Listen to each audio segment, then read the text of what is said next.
안녕하세요. 살다 보니 제가 이런 곳에 제 이야기를 다 보내게 되네요.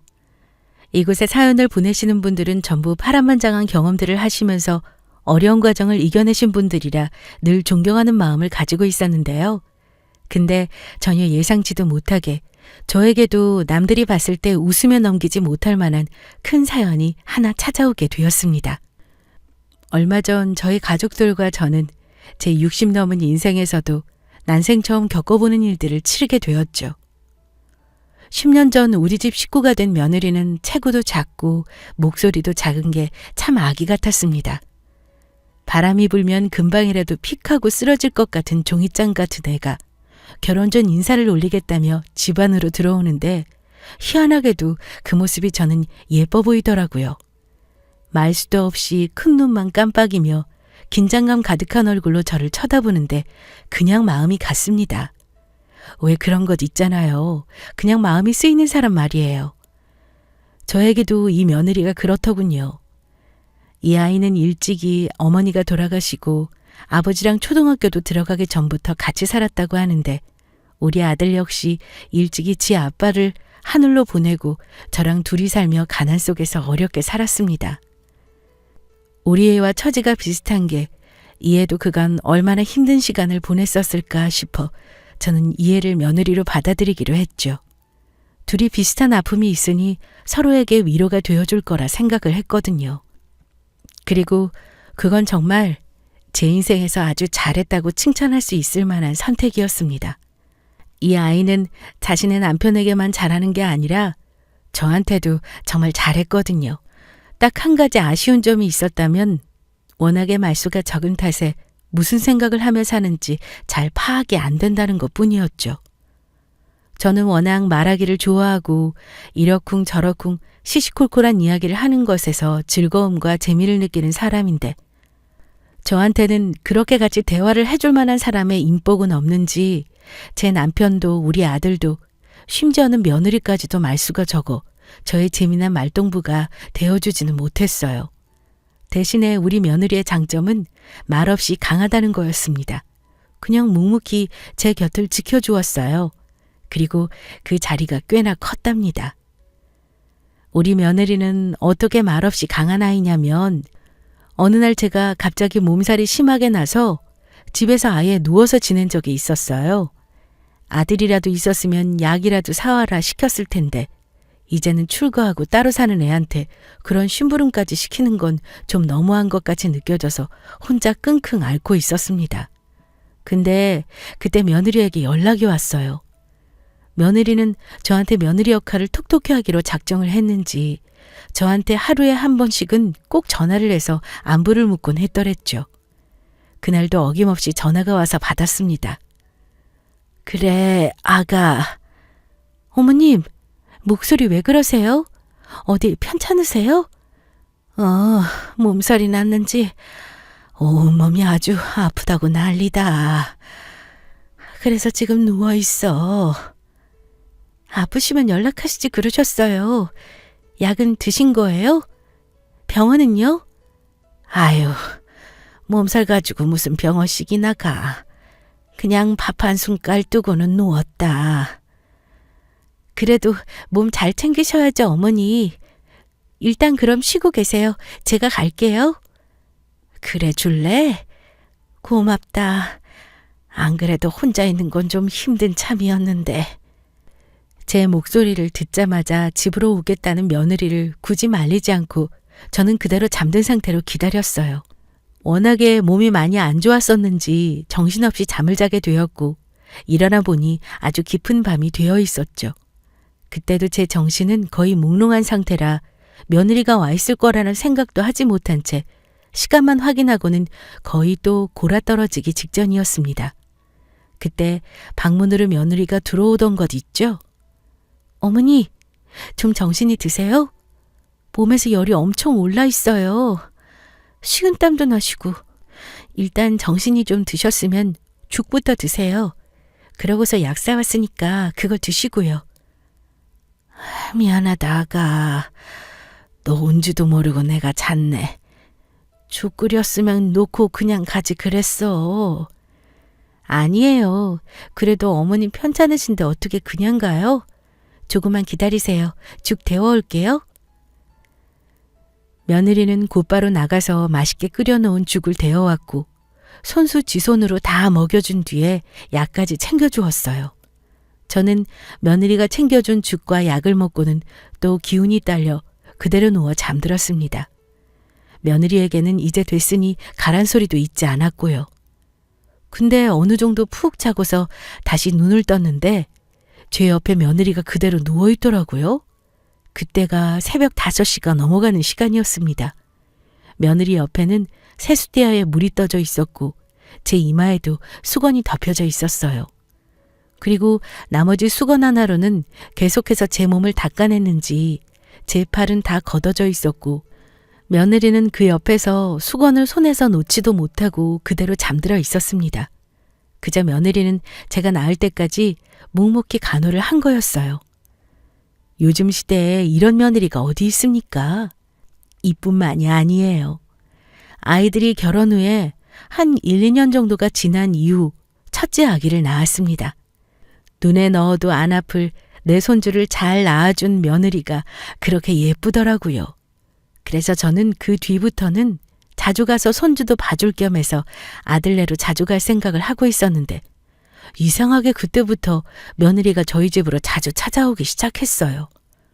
저는 처음에 육아가 처음이라 나한테 아기를 좀 봐달라는 뜻으로 오는 건가 싶었습니다. 굳이 이렇게까지 하지 않아도 다 알아서 내가 도와줄 텐데 하는 생각을 가지고 있었어요. 근데 며느리는 제가 먼저 알려주기도 전에 어떻게 알았는지 지가 알아서 아기를 다 돌보더라고요. 나중에 물어보니 옛날부터 돈을 벌기 위해서 아르바이트를 했는데 그때 이웃집 아기들을 봐준 경험이 있어 육아를 잘한다고 하더라고요. 그래서 그럼 집에서 밥하기가 귀찮아서 우리 집으로 오는 건가 싶은 생각도 들었지만 그건 말이 안 되는 게 며느리는 늘 아기를 데리고 오면서도 장봐오는 것을 잊지 않고는 저희 집에서 본인이 음식을 만들어 저에게 저녁을 차려주었어요. 이해할 수 없는 행동에 며느리의 생각이 궁금해 결국 직접 물어보게 되었습니다. 아가, 근데 여기는 왜 자꾸 오는 거야? 아기 낳기 전에는 이렇게까지 자주 안 오던 애가 갑자기 오니 좀 궁금해서 말이야. 애를 봐달라는 거면 내가 너희 집으로 가서 봐줄 테니까 걱정하지 말고 말해. 이렇게 힘들게 집으로 오지 말고. 어머니도 힘드신데 왜 움직이셔요? 그냥 제가 좋아서 오는 거예요. 어머니 첫 손주인데 얼마나 보고 싶으시겠어요? 어차피 그이도 요즘에는 일 나가면 새벽 현장 일이 많아서 그쪽 숙소에서 지내고 있어서 저 혼자 있어야 해요. 그래서 저도 어머니랑 같이 밥 먹고 아기도 보여드릴 겸 해서 오는 거예요. 어머님이야말로 제 걱정은 하지 마시고 그냥 손주 예뻐해 주시면서 같이 계셔 주세요. 속 깊은 며느리의 말에 저는 또 한 번 며느리 하나는 참 잘 뒀다라는 생각을 하게 되었어요. 물론 표현이 좀 무뚝뚝하고 말수가 적은 건 늘 아쉬운 부분이었지만 그래도 이렇게 지 시어머니를 생각해주는 마음씨가 예쁘고 고마워 저도 늘 잘해주려고 노력했습니다. 그렇게 서로 점점 더 의지를 하며 좋은 고부 사이로 하루하루 살아가던 중 갑작스러운 일들이 저와 며느리, 아니 우리 가족들에게 닥치게 되었습니다. 며느리는 그 사이 둘째 손주까지 낳고서 첫째는 초등학교, 둘째는 유치원생이 되어 평화롭게 지내고 있던 중 청천벽력 같은 소식을 듣게 되었죠. 며느리는 첫째 때부터 둘째 때까지 한결같이 저희 집에 오는 것을 멈추지 않았는데 하루는 저녁을 먹고 집으로 돌아간 며느리가 한참 늦은 시간에 애들을 데리고 저희 집으로 찾아왔더라고요. 이런 적은 한 번도 없었기 때문에 저는 무슨 일인가 싶어서 물었습니다. 그리고 며느리가 하는 말을 듣고 저는 그대로 땅에 주저앉아 버릴 수밖에 없었습니다. 아니 아가, 저녁 먹고 들어갔으면서 왜 또 왔어? 애들도 다 데리고 말이야. 집에 뭐 수도라도 터졌어? 보일러 고장 난 거야? 아니요 어머님, 오늘은 그냥 여기서 애들이랑 자고 갈까 싶어서요. 그래도 되죠? 어머님께 드릴 말씀도 있는데. 그럼 당연하지. 할 말은 뭔데? 저는 평소와 다름없이 감정이 잘 드러나지 않는 무뚝뚝한 며느리의 말에 무슨 얘기를 하려는 건가 싶어서 얼른 물었습니다. 그랬더니 그제서야 살짝 떨리는 목소리로 저한테 믿기 힘든 말을 하더라고요. 그 소리를 듣자마자 저는 남편이 죽었을 때보다도 훨씬 더 애통한 마음으로 바닥을 칠 수밖에 없었죠. 어머니, 그이 간암이래요. 요즘 계속 속도 안 좋고 컨디션도 안 좋아서 일을 몇 번 쉬기까지 했었잖아요. 그래서 제가 검사를 좀 받아보라고 했더니 오늘 결과가 나왔는데 간암 2기래요. 항암 치료 받고 수술도 해야 해서 이제 일도 못하고 병원 다니면서 치료받고 일은 제가 해야 할 것 같아요. 남편도 충격이 꽤 큰 것 같은데 그래도 일단 오늘 현장 일은 해야 한다면서 또 꾸역꾸역 나가버려서 애들 데리고 저는 어머니한테 왔어요. 누가 봐도 무서워하고 목소리가 떨리는 게 느껴지는데도 무덤덤하게 말하려고 애쓰는 며느리의 모습을 보면서 저는 더 속이 미어지는 것 같았습니다. 게다가 내 아들이 간암이라뇨. 믿기 힘들었어요. 우리 아들은 일찍이 취업에 뛰어들어 노가다 일을 시작했고 어릴 때부터 시작한 경력이 있다 보니 현장에서도 인정을 빨리 받아 현장 팀장으로 일을 하고 있었습니다. 며느리는 그 현장 한밭집에서 아르바이트를 하다가 우리 아들을 만나 결혼을 하게 된 거였죠. 결혼한 뒤로 며느리는 집에서 가정주부로 지냈고 아들은 계속해서 현장 팀장으로 일을 하면서 지 가족들을 먹여 살리고 있었는데 워낙에 이 현장 일이 고되다 보니까 집에만 오면 피로와 스트레스를 풀기 위해 술을 마시곤 했더라고요. 근데 그건 결혼하기 전부터 가진 버릇이라 제가 고치라고 몇 번 혼났는데도 결국에는 고쳐주지 못했고 결혼하고 나서도 결국 제 벌은 남 못 주고 계속 술을 퍼마시다가 간암까지 가게 된 거였습니다. 중간에 간에 문제가 생겨서 몇 번 병원 신세를 진 이력이 있었고 그때마다 병원에서 술을 절대 먹지 말라고 했기 때문에 저는 당연히 술을 끊은 줄만 알았어요. 가끔씩 술 안 마시고 있냐며 물어보면 그렇다고 했기에 저는 그대로 믿고만 있었죠. 근데 마른 하늘에 날벼락이 쳐도 유분수지. 아들은 결국에는 간암 2기 판정을 받고 치료를 받아야 하는 신세를 지게 되었습니다. 그때부터 어린애들은 두고 며느리가 일을 해야만 했어요. 그리고 그때부터 잔잔한 파도와도 같았던 저희 가족에게 폭풍이 휘몰아치기 시작했습니다. 며느리는 식당 주방 보조와 홀서빙을 하면서 돈을 벌어오기 시작했어요. 지 남편 살리고 자식 새끼들 먹여 살려보겠다고 아등바등 사는 모습이 그렇게 안쓰럽게 보이던 거 있죠. 그래서 며느리와 아들 대신에 손주들 학교와 유치원 등하교도 시켜주고 집에 가서는 밥도 먹이고 청소까지 해주며 제 아들 가족들을 챙겼더랬죠. 다행히 아들도 성실하게 치료를 잘 받아서 치료 경과가 좋아 조금씩 회복이 되어가는 듯 했습니다. 이대로라면 모든 것이 다시 원상복귀가 될 거라는 희망이 보이는 듯 했어요. 하지만 역시나 인생은 모든 것이 순탄하게만 흘러가는 게 아닌 건지 또 한 번의 충격적인 사건이 우리 집에 터지고 말았습니다.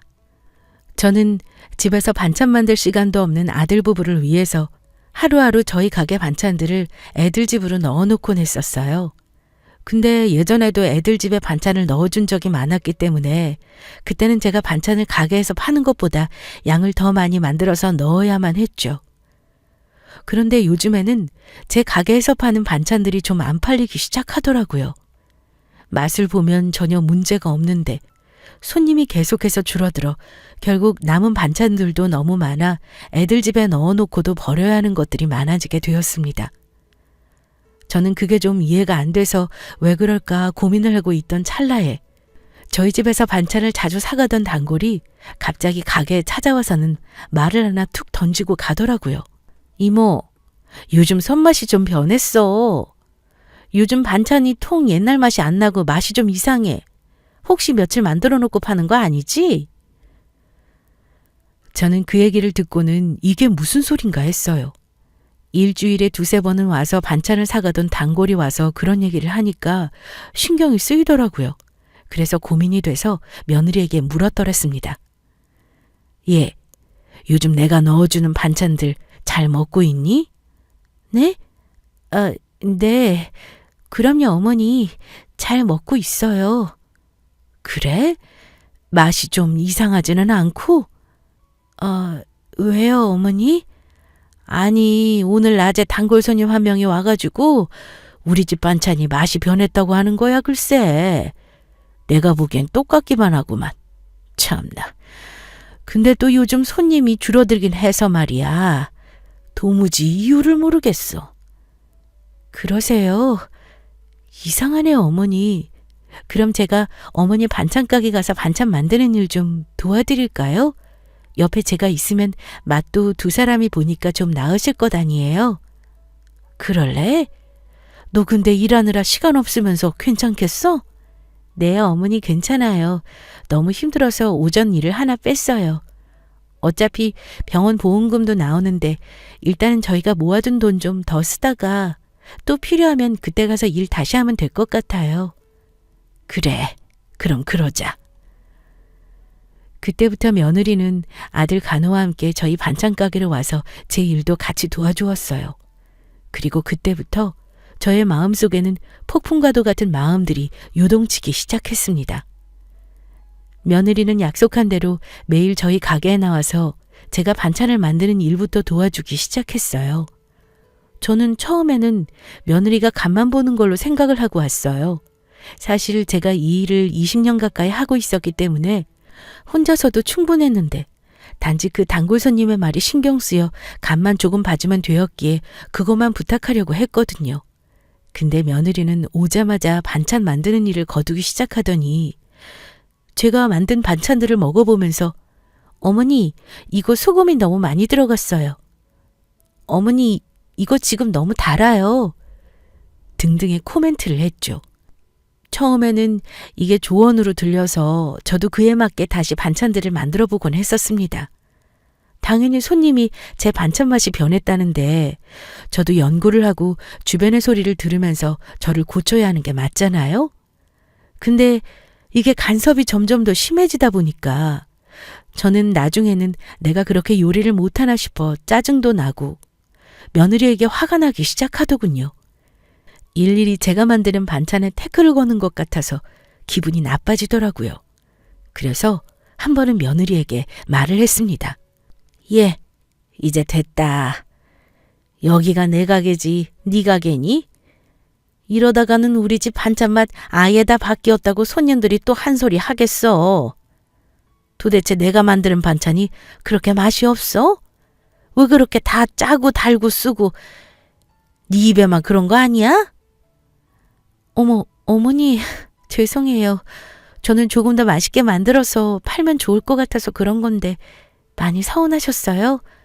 정말 그런 뜻은 아니었는데 죄송해요, 어머니. 됐다.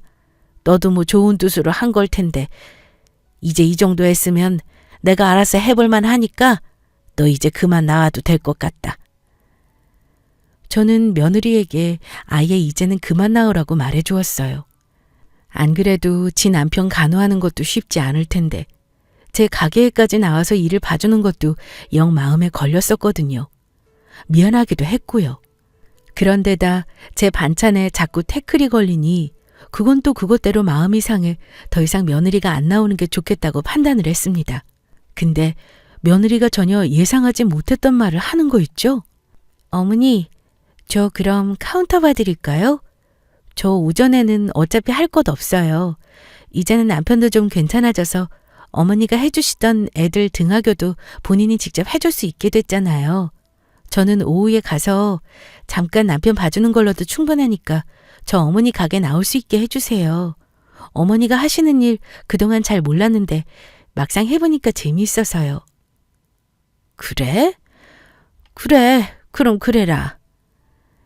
며느리는 평소에 없던 애교 피우는 목소리로 가게에 계속 나오고 싶다고 해 어쩔 수 없이 그러라고 했습니다. 그런데 이것도 저에게는 잘못된 선택이었어요. 허락하면 안 되는 일이었습니다.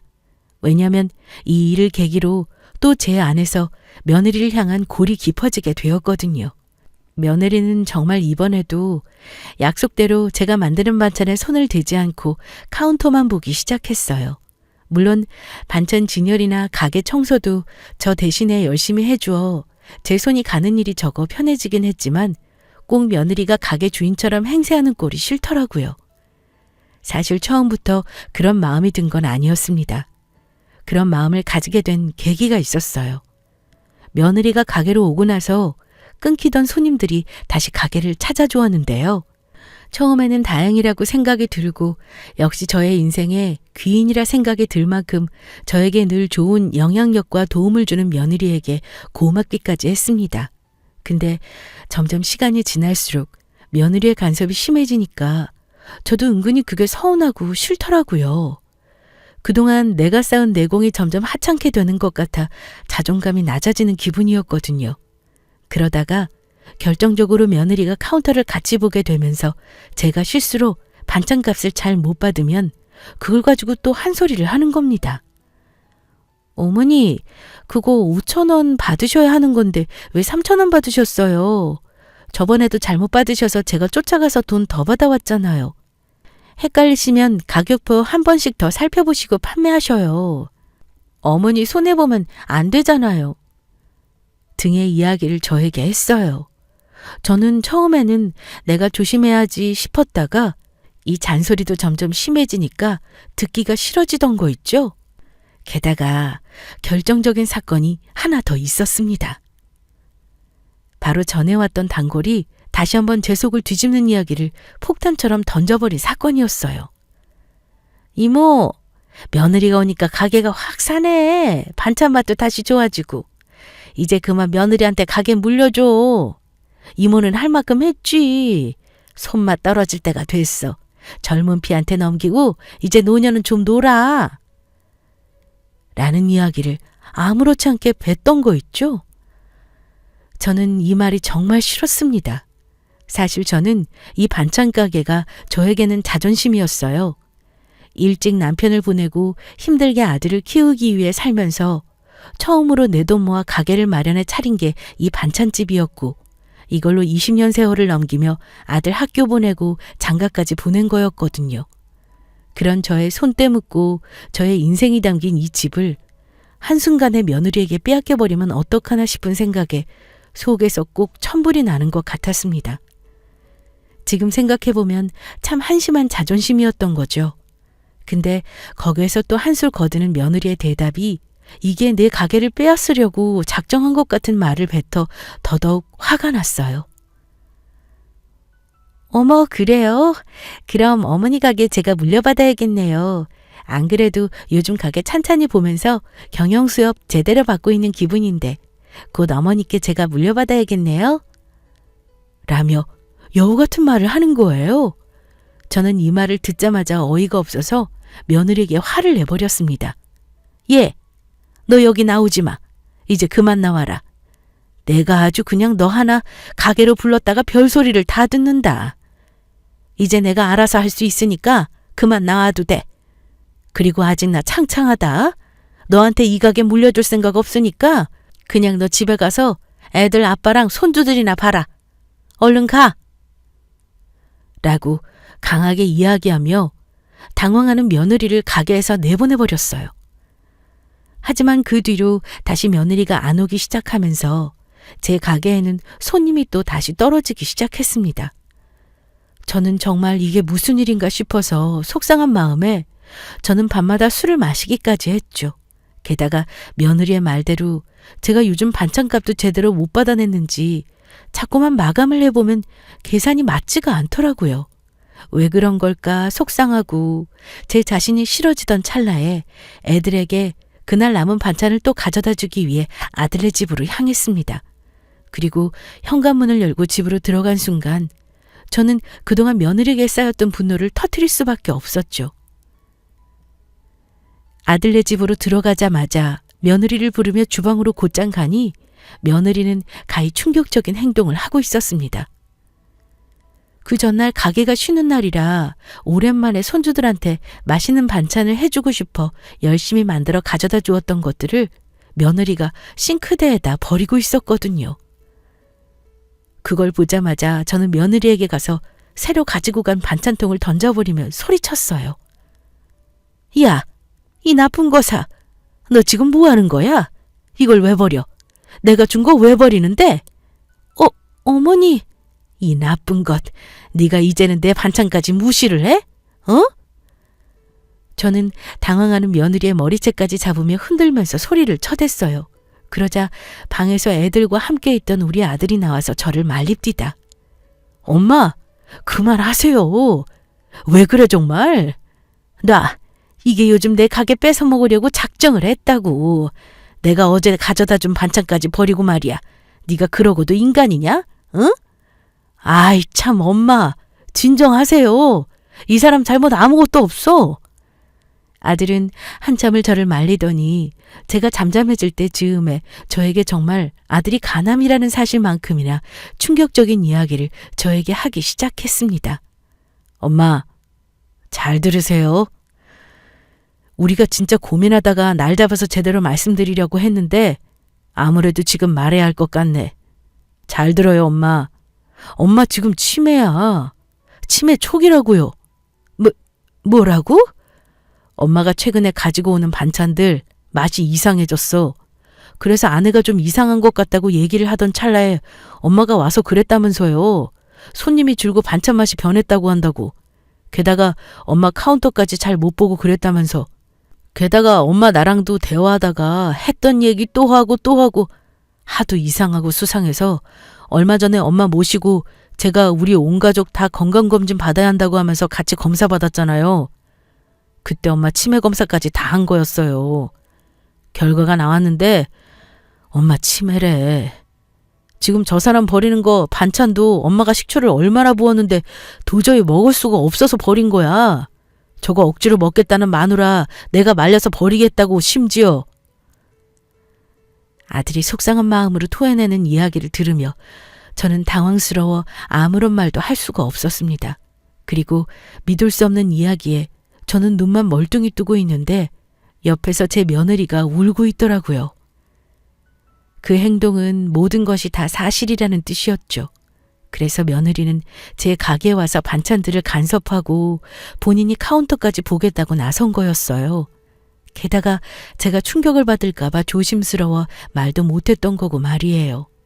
저는 이 모든 게 이해가 되니 그제서야 눈물이 나면서 그간 저 때문에 속 시끄러웠을 며느리가 안쓰럽고 미안해 부둥켜 안고는 한참을 울었습니다. 미안하다 아가. 내가 노망이 정말 제대로 났나 보다. 그것도 모르고 질투에 눈이 멀어서 너한테 모질게 했어. 미안해 아가. 아니에요 어머니. 저 근데 정말 무서웠어요. 어머니 치매가 더 심해지시면 어떡하나. 그래서 저희도 있게 되면 어떡하나. 정말 무서웠어요. 근데 다행히 초기래요. 치료 얼마든지 해볼만 하니까 저희 남편이랑 같이 어머니 치료 같이 받아봐요. 미리 말씀 못 드려서 죄송해요. 그래, 그러자 아가. 제가 치매라뇨. 정말 믿을 수 없는 이야기이긴 했지만 현실을 보니 받아들여야만 했습니다. 그 길로 아들이 건강검진표를 보여주었는데 정말로 제가 치매더군요. 그 다음 날로 저희는 다 같이 병원에 가서 저의 증상에 대해서 다시 한번 확인을 하고 노인성 치매에 대한 치료를 시작했습니다. 그래서 결국에는 저와 아들 둘 다 환자가 되어 병원 신세를 지고 있는 상황이에요. 노인성 치매는 초기에 치료를 잘 받으면 좋아진다고 해서 지금 성실하게 치료를 받고 있는 상황입니다. 가게는 며느리가 아예 물려받아서 운영을 하고 있어요. 그리고 제가 체력이 되는 한 가서 도와주고 있는 상황으로 바뀌게 되었어요. 저는 치료를 받는 과정에서 아무렇지도 않다면 거짓말이겠죠? 솔직히 말해서 좀 많이 두렵습니다. 우리 아들도 몸이 안 좋은데 저까지 치매에 걸려 고생하는 우리 며느리를 더 많이 고생시키게 될까봐 그게 많이 두려워요. 또 제가 저를 잃어버리게 될지도 모른다는 염려도 커서 하루하루가 참 버겁습니다. 그러나 계속해서 치료를 열심히 받아보려고 해요. 사실 이 글도 제가 다 적기 어려워 우리 며느리에게 이야기를 해서 같이 적고 있어요. 그리고 저는 이걸로 저의 흔적을 남겨놓는 것이기도 해 더 신중하게 제 이야기를 쓰고 있네요. 아들은 수술을 잘 받고 통원 치료를 받고 있습니다. 부디 앞으로 치료를 받고 회복이 되어 아이들에게 짐이 되지 않도록 응원해 주세요. 긴 글 함께 읽어주셔서 감사합니다.